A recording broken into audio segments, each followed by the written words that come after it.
Bienvenidos otra noche más a este su canal, Los Cuentos de Ulhar. Esta noche te traigo el cuento de La exhumación de Howard Phillips Lovecraft y Dwayne W. Rimmel. Sin más que decir, siéntate, ponte tus audífonos y disfruta de esta historia. Sobrecogido y de manera accidentada, desperté de un sueño aterrador. Miré a mi alrededor, después al alto y arqueado techo, y finalmente a las angostas ventanas sucias de la habitación de mi amigo. Justo en aquel momento, como una revelación ante mis ojos, supe que todos los anhelos de Andrew se habían cumplido. Las grandes estanterías del cuarto agolpaban los libros y antigüedades de la familia. Yo ya estaba acostumbrado a aquella solitaria esquina, a la vetusta mansión que había constituido nuestro hogar durante tantos y tantos años. Ahora lo observaba tumbado, boca arriba, desde una larga cama, pegado a la pared, sobre una mesa. Ahí permanecía un enorme candelabro, de antiguo diseño y hechura, mientras que el lugar de las suaves cortinas ahora era ocupado por unos oscuros y lúgubres tablones que apenas dejaban pasar un destello de lánguida luz del exterior.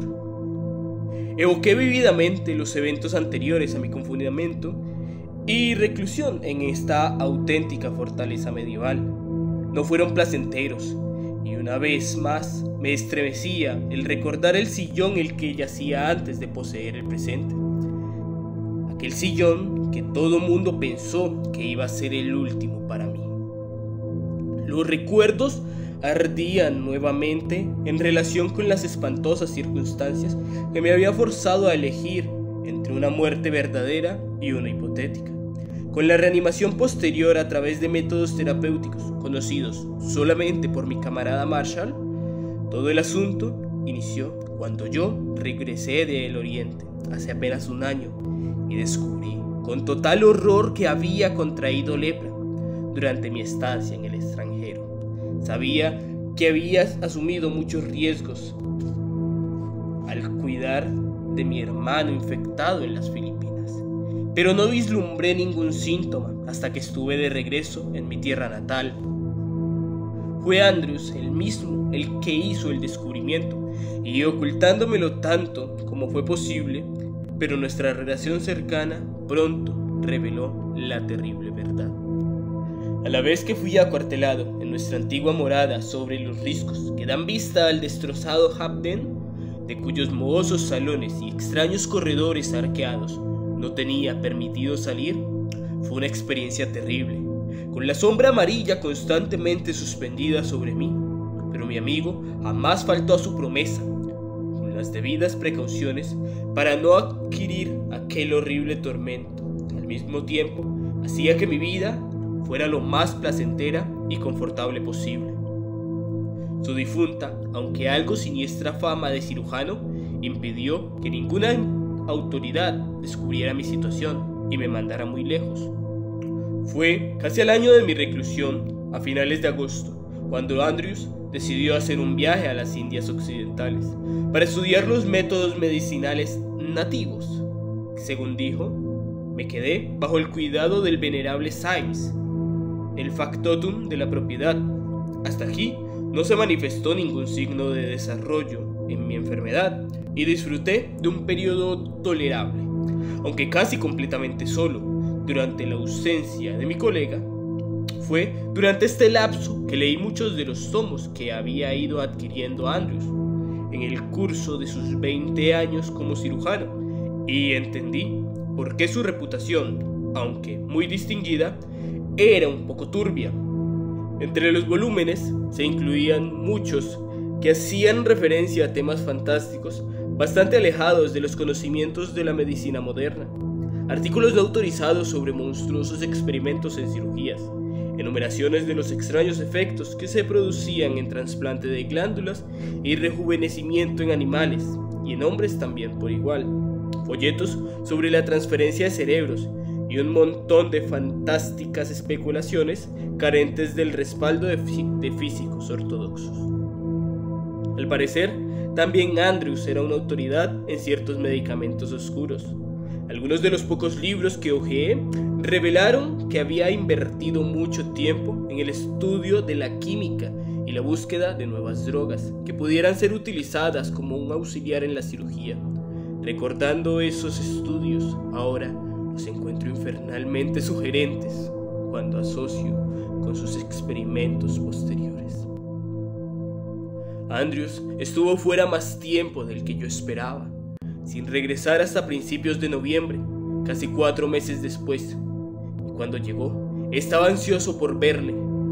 Desde que mi condición estaba al borde de volverse notable, había llegado a un punto en el que debía buscar privacidad absoluta para evitar ser descubierto, pero mi ansiedad era pequeña comparada con la excitación que él mostraba acerca de un plan que había tramado mientras estaba en las Indias, un plan a realizarse con la ayuda de una curiosa droga que había aprendido de un disque doctor nativo de Haití. Cuando me explicó que su idea me concernía, me alarmé un poco, aunque en mi situación se podía hacer poco para mejorar mis circunstancias. De hecho, más de una vez había considerado el olvido que me podría proporcionar un revólver o la caída desde el tejado a las afiladas rocas que sobresalían desde abajo. Al día siguiente de su llegada, en la reclusión de su velado estudio, delineó todo el espeluznante esquema. Había encontrado una droga en Haití, una fórmula que podría desarrollar después, que inducía a un estado de sueño profundo, a cualquiera que la probara. Un trance tan profundo que se confundía con la muerte, con todos los reflejos musculares, incluyendo la respiración y los latidos del corazón, completamente acallados durante el efecto de esta droga. Andrews dijo que había visto muchas veces demostraciones sobre los nativos. Algunos de ellos permanecieron somnolientos durante días, completamente inmóviles y tan muertos como muertos reales. Esta animación suspendida, me explicó luego, es capaz de burlar las más minuciosas revisiones de cualquier hombre de medicina.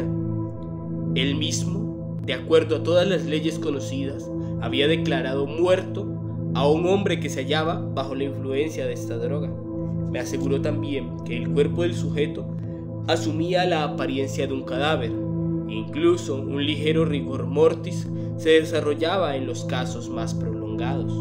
Por un tiempo, su propósito no parecía completamente claro, pero cuando el significado último de sus palabras se terminó, me sentí débil y nauseabundo. Sin embargo, de otro modo, me sentía aliviado, pues el asunto podría significar al menos un escape parcial de mi maldición, un escape del destierro y la vergüenza de la muerte ordinaria, y también de la terrible lepra. En pocas palabras, su plan consistía en administrarme una fuerte dosis de la droga y llamar a las autoridades locales, que de inmediato me declararían muerto y verían que fuese enterrado dentro de un tiempo muy corto. Estaba seguro de que con su descuidado examen pasaría por alto los síntomas de la lepra, que en realidad apenas sí parecían. Solo habían pasado algo más de 15 meses desde que la adquirí, mientras que la podredumbre tardaría 7 años en contemplar su curso.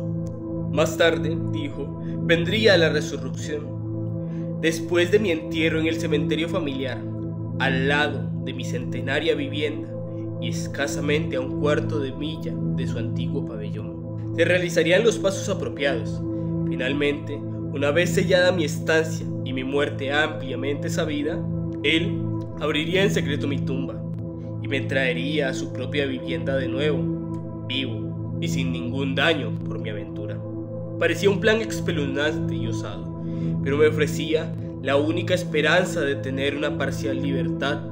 Así que acepté su proposición, aunque no sin muchas dudas. ¿Qué tal si el efecto de la droga se interrumpe mientras me encuentro en el interior de mi tumba? ¿Qué pasaría si el forense descubría mi horrible artimaña y decidía internarme? Estas eran algunas de las odiosas dudas que me asaltaban antes de realizar el experimento. Aunque la muerte podía ser una especie de libertad para mi maldición, Me daba más miedo que el azote amarillo, que le temía incluso cuando podía ver sus alas negras flotar constantemente sobre mí. Afortunadamente, me ahorré el horror de presenciar mi propio funeral y los ritos del entierro. Todo fue de cualquier modo como Andrews había planeado, incluso el subsecuente desenterramiento. Después de tomar la dosis inicial de la toxina traída desde Haití, caí en un estado de media parálisis y de ahí en un sueño profundo y oscuro como la noche. La droga me había sido administrada en mi habitación y Andrews me había comentado antes de dármela que aconsejaría al forense un diagnóstico de muerte por fallo cardíaco debido a la tensión nerviosa. Por supuesto, no pensaban embalsamarme. Andrews se aseguraría de ello. Y todo el proceso, incluyendo el transporte secreto de mi cuerpo desde el cementerio hasta la arruinada mansión, abarcó un periodo de 3 días. Fui enterrado ya entrada la tarde del tercer día, y Andrews rescató mi cuerpo aquella misma noche, colocó de nuevo el césped fresco tal y como lo habían dejado los sepultureros. El viejo Symes, que había jurado guardar el secreto, ayudó a Andrews en su macabra labor. Después permanecí acostado durante más de una semana en mi vieja y familiar cama.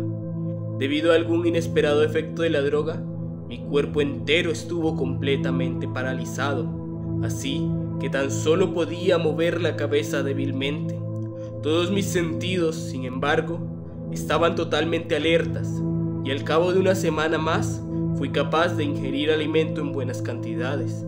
Andrews explicó que mi cuerpo iba recuperando de manera gradual su sensibilidad primera, pero que debido a la presencia de la lepra, tardaba más tiempo de lo normal.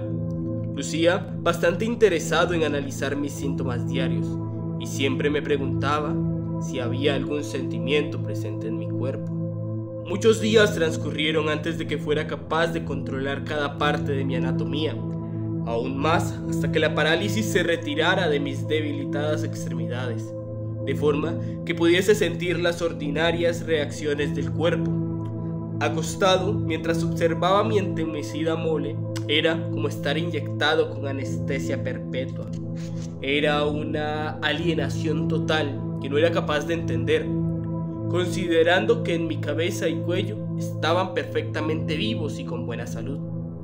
Andrews me explicó que había revivido la mitad superior de mi cuerpo primero, pero no sabía cuándo terminaría la parálisis total del cuerpo, aunque mi condición parecía preocuparle muy poco, considerando el detestable interés que había puesto en mis reacciones y estímulos desde el principio. Muchas veces, durante las pausas en nuestras conversaciones, me pude percatar de un extraño destello en sus ojos, mientras me observaba en el sillón.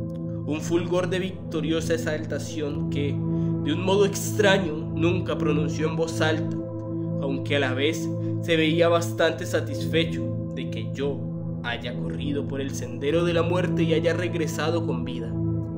Sin embargo, sentía la presencia de ese horror con el cual tendría que enfrentarme en menos de 6 años, y que añadía desolación y melancolía durante los tediosos días en los que esperaba el regreso de mis funciones corporales. Pero estaría de pie, él me aseguró, en muy poco tiempo, y disfrutaría de una existencia que pocos hombres han experimentado. Pero estas palabras no me impresionaron con su verdadero y espeluznante significado, sino muchos días después. Durante este terrible calvario en cama, Andrews y yo comenzamos a distanciarnos. Dejó de tratarme como un amigo y empezó a hacerlo como si fuese nada más un instrumento en sus hábiles y codiciosos dedos. Lo hallé poseído de inesperadas manías, pequeñas muestras de bajeza y crueldad, evidentes incluso para el endurecido Symes, que me perturbaban de inusual forma. Frecuentemente desplegaba una crueldad extraordinaria con especímenes vivos en su laboratorio, pues constantemente llevaba a cabo varios proyectos ocultos sobre los trasplantes glandulares y musculares en liebres y conejillos de indias. También había estado empleando su recién descubierta poción del sueño en curiosos experimentos de animación suspendida, pero me contaba muy poco de estas cosas, aunque el viejo Symes dejaba escapar de vez en cuando algún comentario que arrojaba alguna luz sobre los procedimientos. No sabía exactamente cuánto sabía el anciano sirviente, aunque seguramente había aprendido mucho por ser el compañero constante tanto de Andrews como mío. Con el paso del tiempo, un sentimiento lento pero consciente comenzó a arrastrarse dentro de mi cuerpo. Inválido ante los síntomas de reanimación, Andrews tomó un fanático interés en mi caso. Aún parecía tener una aptitud más fría y analítica que simpática hacia mí, y me tomaba el pulso y el ritmo cardíaco con entusiasmo inusual. En ocasiones, en sus fervorosos exámenes, veía cómo temblaban sus manos ligeramente, un temblor nada propio en un cirujano tan hábil, pero él parecía inconsciente de mi escrutinio. Nunca había podido ver mi cuerpo en su totalidad, ni por un momento. Pero con el tenue regreso del sentido del tacto, adquirí conciencia de que tenía cierta masa y peso, lo que en un principio me pareció incómodo y poco familiar. Gradualmente recobré el uso de mis manos y brazos, y con el paso de la parálisis llegó una nueva y terrible sensación de extrañeza física. Mis extremidades tenían mucha dificultad para seguir los mandatos de mi mente, y cada movimiento era espasmódico e incierto. Tan torpes eran mis manos que tuve que acostumbrarme a ellas empezando de cero. Todo esto debía ser debido a mi enfermedad y al avance del contagio en mi sistema. Como no sabía de qué manera los síntomas iniciales afectaban a la víctima, porque mi hermano se hallaba en un estado más avanzado, no tenía ningún medio para juzgar, y como Andrews rehuía el tema, opté por permanecer en silencio. Un día le pregunté a Andrews, al que ya no consideraba más un amigo, si tal vez pudiera intentar levantarme y sentarme en la cama. Al principio se opuso vigorosamente, pero después, tras advertirme de mantener las sábanas hasta el cuello para no enfriarme, me lo permitió. Esto me pareció un poco extraño, ya que la temperatura era muy confortable. Ahora que al final del otoño se transformaba lentamente en un invierno, la habitación estaba siempre cálida. Un escalofrío creciente en mitad de la noche y las ocasionales miradas de un trozo de cielo que desprendía desde mi ventana me mostraron el cambio de estación. No había ningún calendario a la vista sobre las sucias paredes. Con la gentil ayuda de Symes me senté mientras Andrew miraba fríamente desde la puerta del laboratorio. Tras mi logro, una lenta sonrisa se extendió en sus malévolas facciones y desapareció al instante por el oscuro umbral. Su manera de ser no aportó nada para mejorar mi condición. El viejo Symes, regularmente tan general y consciente, ahora se retrasaba en sus deberes y algunas veces me dejaba solo durante muchas horas seguidas. El terrible sentimiento de alienación se incrementó en mi nueva posición. Parecía como si los brazos y piernas bajo mi bata se negasen a obedecer las demandas de mi mente. Mis dedos, lentamente torpes, eran totalmente ajenos a mi sentido interior del tacto. Me imaginé de un modo vago si estuviese condenado el resto de mis días a una torpeza inducida por mi terrible enfermedad. Fue en la tarde que siguió, a medida de mi recuperación, que empezaron los sueños. No solo era atormentado por la noche, sino también durante el día. Me despertaba gritando horriblemente de alguna terrible pesadilla, de la que no me atrevía a pensar fuera del reino de los sueños. Estos sueños consistían principalmente en hechos espeluznantes, cementerios nocturnos, cadáveres acechantes y almas perdidas en medio del caos de la luz cegadora y la sombra. El terrible realismo de las visiones era lo que más me perturbaba.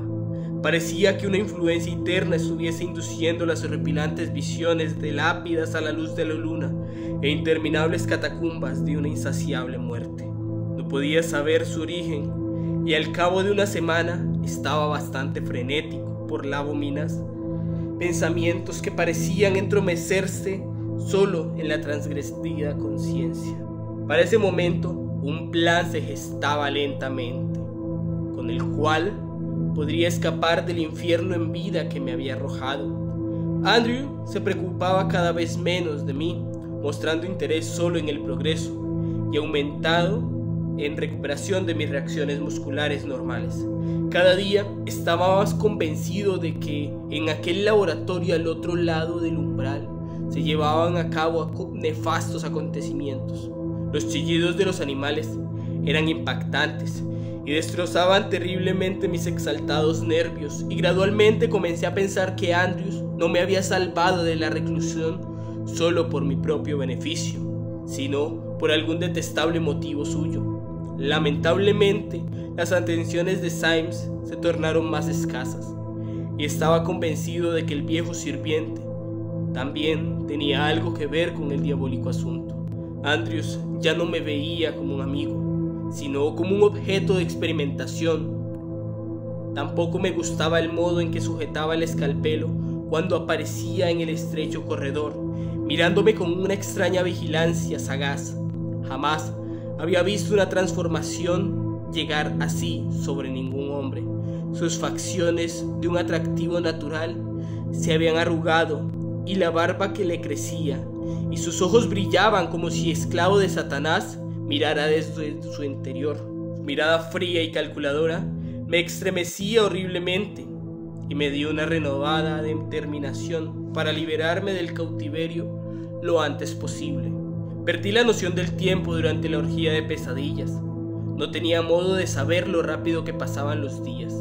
Las cortinas estaban usualmente cerradas durante el día, y la habitación permanecía iluminada por velas de cera en un enorme candelabro. Era una pesadilla tan irreal, de horror viviente. Sin embargo, a pesar de todo, me volvía gradualmente más fuerte. Siempre había respondido cuidadosamente a las preguntas de Andrew sobre el regreso de mi control físico, pero le ocultaba el hecho de que una nueva vida vibraba en mi interior con cada día que pasaba, junto con una extraña especie de fuerza de la cual esperaba servirme en una crisis venidera. Al fin, en una terrible y fría tarde, cuando las velas se habían consumido y un pálido rayo de la luna caía sobre mi cama a través de las oscuras cortinas, decidí levantarme y llevar a cabo mi plan. No había notado ningún movimiento de mis dos captores desde hacía ya varias horas, y esperé que ambos estuviesen durmiendo en las habitaciones contiguas. Acomodando mi engorroso cuerpo, cuidadosamente me senté y arrastré cautelosamente fuera de mi cama. Apoyándome en el suelo, el vértigo se apoderó de mí momentáneamente, y una ola de debilidad inundó mi cuerpo entero. Pero finalmente la fuerza volvió, y sujetándome al poste de la cama, fui capaz de ponerme de pie por primera vez durante muchos meses. De manera gradual, una nueva fuerza corrió en mi interior, y logré vestirme de la túnica negra que había visto colgada sobre la silla a mi lado. Era algo larga, pero servía de abrigo sobre mi bata. De nuevo, sobrevino ese sentimiento terrible de extrañeza que había experimentado en cama, ese sentimiento de alienación y de dificultad para que mis miembros funcionaran de la manera que deberían. Pero debía apresurarme antes de que desapareciese de nuevo mi débil fuerza. Como última precaución en mi vestimenta, me calcé unos zapatos viejos, pero aunque había jurado que eran míos, lucían anormalmente holgados, así que deduje que debían ser del viejo Symes. Sin hallar otro objeto pesado en la habitación, tomé el enorme candelabro de la mesa, sobre el que brillaba la pálida luz de la luna, y avancé con mucha cautela hacia la puerta del laboratorio. Mis primeros pasos fueron torpes y difíciles, y una tenue oscuridad era incapaz de seguir mi camino con rapidez. Cuando llegué al umbral pude ver a mi antiguo amigo echado sobre el amplio y mullido sofá. A su lado había una pequeña estantería con diversas botellas y un vaso. Él estaba reclinado, medio iluminado por el rayo de la luna que atravesaba la gran ventana. Sus grasosas facciones estaban contraídas en una satisfecha mueca de borracho. Un libro abierto descansaba en su regazo, uno más de los macabros tomos de su biblioteca personal. Durante un largo periodo permanecí perplejo ante la escena frente a mí, y entonces, dando un repentino paso adelante, golpeé con mi pesada arma su desprotegida cabeza. El sordo crujido fue seguido por un chorro de sangre, y el maldito golpeó el suelo con la cabeza rajada por la mitad. No sentía ninguna contrición al tomar la vida del hombre de aquella manera. En los inmundos medios visibles, especímenes de su brujería quirúrgica, regados por toda la habitación, en diversos estados de agonía y preservación, hallé suficiente evidencia para condenar su alma sin mi ayuda. Andrews había ido demasiado lejos en sus prácticas como para poder continuar vivo, y como uno de sus monstruosos especímenes, de lo cual ahora tenía aterradora certeza, era mi deber exterminarlo. Symes, pensé, no iba a ser tarea tan fácil. De hecho, solo una inusual fortuna había hecho que encontrase a Andrews inconsciente. Cuando llegué finalmente a la puerta del dormitorio del sirviente, a punto de desmayarse por lo exhausto, supe que necesitaría de todas las fuerzas que me quedaban para completar la prueba. La habitación del viejo estaba en la mayor oscuridad, ubicada en la parte norte de la estructura, pero debió haber visto mi silueta en el marco de la puerta cuando me acercaba. Gritó estridentemente y le arrojé el candelabro desde el umbral. Golpeó algo blanco, pronunciando un sordo sonido en la oscuridad, pero los gritos continuaron. Para esos momentos, los eventos se tornaron brumosos y confusos, pero recuerdo haber sujetado al hombre y comenzar a estrangularlo mientras se le iba la vida poco a poco. Farfulló un montón de palabras atroces antes de que retirase mis manos de él. Lloró y suplicó por piedad mientras le apretaba con mis dedos. A duras penas pude reconocer la fuerza que emanaba de mí en aquel demencial momento, y que había dejado al socio Andrews en una condición tal. Me retiré de la tenebrosa recámara, trastabillé por la entrada de las escaleras, descendí por ellas y de algún modo aterricé más abajo. No había ninguna lámpara encendida, y mi única luz eran los rayos de la luna que se filtraban por las estrechas ventanas del vestíbulo. Pero me abrí camino con torpeza a través de las frías y húmedas losas de piedra, recuperando de la terrible debilidad de mi esfuerzo, y llegué a la puerta principal, después de siglos de arrastrarme y tantear en la oscuridad. Vagas memorias y perturbadoras sombras llegaron a burlarse de mí en aquel antiguo pasillo, sombras que una vez fueron amistosas y comprensibles, pero que ahora se tornaron extrañas e irreconocibles, de forma que bajé los gastados escalones con un delirio de algo más grande que mi miedo. Por un momento permanecí bajo la sombra de la gigante mansión de piedra, contemplando a la luz de la luna que apuntaba en donde debía dirigirme, a la casa de mis antepasados.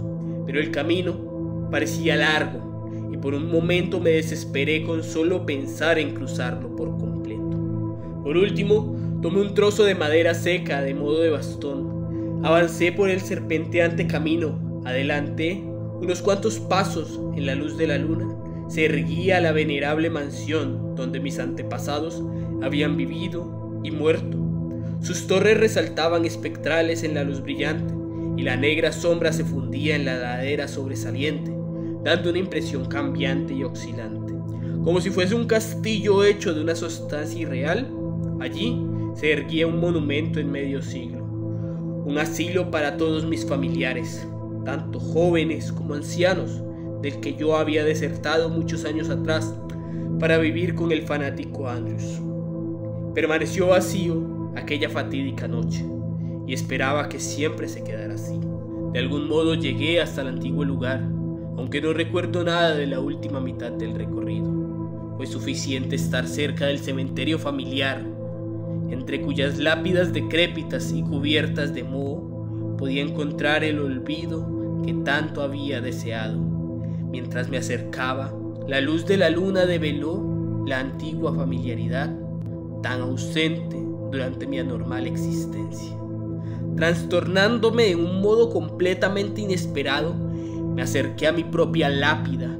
La sensación de bienvenida se volvió más fuerte y con ella llegó un renovado torrente de aquel horrible sentimiento de alienación e incorporeidad que también había analizado aquellas emociones, sino hasta hace un poco después, cuando todo el horror de mi situación se desplegó ante mí. Estaba satisfecho de que el final se aproximara. Intuitivamente reconocí mi propia tumba. La hierba apenas había crecido escasamente entre los trozos de césped. Con fervorosa premura me arrastré hacia el montículo y comencé a escarbar la tierra húmeda del agujero, dejando la remoción de hierbas y raíces. No podía decir cuánto tiempo estuvo trabajando en el fértil suelo, hasta que mis dedos alcanzaron al final el féretro. Pero chorreaba sudor y mis uñas estaban arruinadas, eran garfios sangrantes. Al final retiré el último montón de tierra suelta y con temblorosos dedos tiré de la pesada tapa. Cedió un poco y cuando estaba listo para abrirlo completamente, un fétido olor nauseabundo acometió mis fosas nasales. Permanecí rígido, horrorizado. ¿Acaso algún idiota había colocado mi lápida en la tumba equivocada, haciendo que yo desenterrara otro cuerpo? Con toda seguridad no podía estar equivocado con ese terrible hedor. Gradualmente se fue apoderando de mí una inseguridad espantosa. Mientras me arrastraba fuera del agujero, una mirada a ese epitafio recién hecho sería suficiente. Aquella era, sin lugar a duda, mi propia tumba. Pero qué estúpido, había enterrado allí otro cadáver. De golpe, un poco de la impronunciable verdad brotó en el interior de mi cerebro. El olor, además de lo pútrido, me parecía de algún modo familiar, horriblemente familiar, pero aún no podía dar crédito a mis sentidos con aquella idea. Tropezando y maldiciendo, bajé de nuevo a aquella negra cavidad y con la ayuda de un fósforo destapé completamente la tapa del féretro. Entonces la luz se apagó, como extinguida por una mano maligna. Volví a salir a gatas de aquel maldito pozo y gritando con un frenesí de miedo y asco. Cuando recuperé la conciencia, me hallaba tirado ante las puertas de mi antigua mansión, a donde me debía haber dirigido después del terrorífico encuentro en el cementerio familiar. Me di cuenta que de pronto amanecería y me levanté débilmente. Abrí el antiguo portón frente a mí y me adentré a aquel lugar que no había escuchado pasos desde hacía más de una década. La fiebre destrozaba mi debilitado cuerpo, por lo que me dificultaba mantenerme en pie. Pero me abrí camino con una lentitud a través de las polvorientas y oscuras recámaras hasta llegar a mi estudio. El estudio que había abandonado hacía ya tantos años. Cuando el sol se hubiese puesto, iría al antiguo pozo que se encontraba bajo el antiguo sauce del cementerio y arrojaría mi deforme ser al interior. Ningún hombre vería esta blasfemia que había sobrevivido más de lo que debería. No sé lo que diría la gente cuando viera mi tumba profanada, pero no me importaba. Si podía encontrar olvido en aquello que había contemplado entre las lápidas decrépitas y llenas de moho en aquel espantoso lugar. Ahora sé por qué Andrews fue tan sigiloso en sus actos, con aquella maldita actitud de triunfo hacia mí tras muerte. Mi artificial cadáver me había tratado como un espécimen todo este tiempo, un espécimen más grande para su más grande logro en cirugía, la obra maestra de una inmunda brujería, un ejemplo de pervertida maestría para admirar en privado. ¿De dónde obtuvo Andrew aquel otro con el que compartí mi maldición en aquella derruida mansión? Probablemente nunca lo sepa, pero me temo que lo trajo desde Haití, junto con su demoníaca medicina. Al menos estos largos y peludos brazos y estas horribles piernas cortas son totalmente ajenos a mí, ajenos a todas las leyes naturales y cabales de la humanidad. El pensamiento de que viviría torturado con aquel otro durante el resto de mi breve existencia. Es otro infierno. Ahora nada puedo hacer más desear que aquello que alguna vez fue mío, aquello que todo hombre bendecido por Dios tiene derecho a poseer hasta su muerte, aquello que pude contemplar durante el atroz momento en el antiguo cementerio cuando abrí la tapa de mi ataúd. Mi propio cuerpo, deteriorado, podrido y decapitado. Y esta ha sido la exhumación. Si fue de su agrado pueden suscribirse y darle like o compartir. Recuerden quién les narró, Sir Bell. Tengan una bonita y